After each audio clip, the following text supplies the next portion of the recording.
Көптің сұрауы бойынша бүгін Жаңаарқа ауданының әкімі Бекқожин Юржан Асанұлы.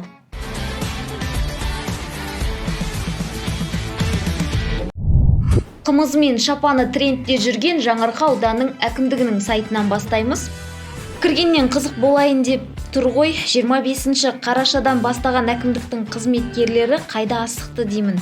Бүгін 15-і ғой, әлде Жаңаарқа ауданында ай алға қарай ертерек қозғалама. Сайтта жалпы 15-не дейін 9 ғана материал жүктелген. Әкімнің жеке парақшасы Юржан Бекқожин деп сақталған. 2456 оқырманы бар. Соңғы пост 7 күн бұрын салынған. 2,5 мыңға жуық оқырманы бар әкімнің лайктары 32, 36, 210 дейді. Ал пікірлерді көріп өтсек, жалпы аудан тұрғындары алғыс білдіріп жатыр. Неге алғыс білдіріп жатыр? Бүкіл пікірлерді қарап өтсеңіздер, рахмет.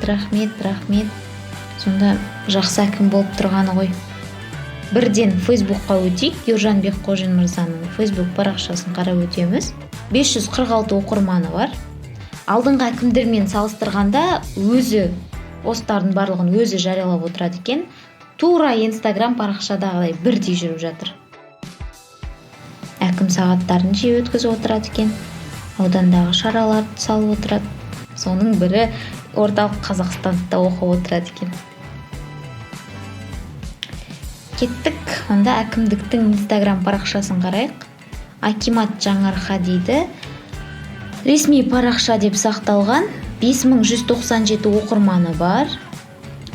Қарайық. 3 күн бұрын салынған соңғы пост 17 лайк дейді.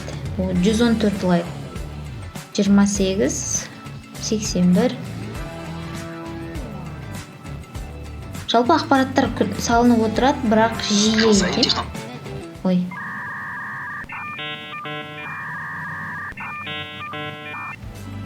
Жалпы ақпараттар салынып отырады, бірақ аз.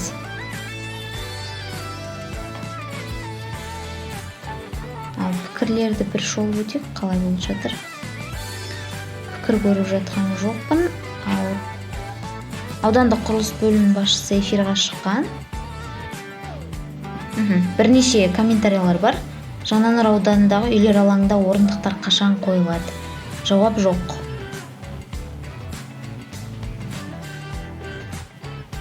Неге ПЧ дейді? Неге ПЧ-да жұмыс істейтін адамдарды үй кезегіне тіркемейсіздер? Тағы да жауап жоқ. Жалпы пікірлер бар, жауап жоқ. Бұл да бір минус қой. Бүгінгі нысанаға іліккен Жаңаарқа ауданының әкімі Бекқожин Юржан Асанұлы болды. Келесі кім? Пікірге міндетті түрде жазып кетіңіздер. Аман сау болыңыздар.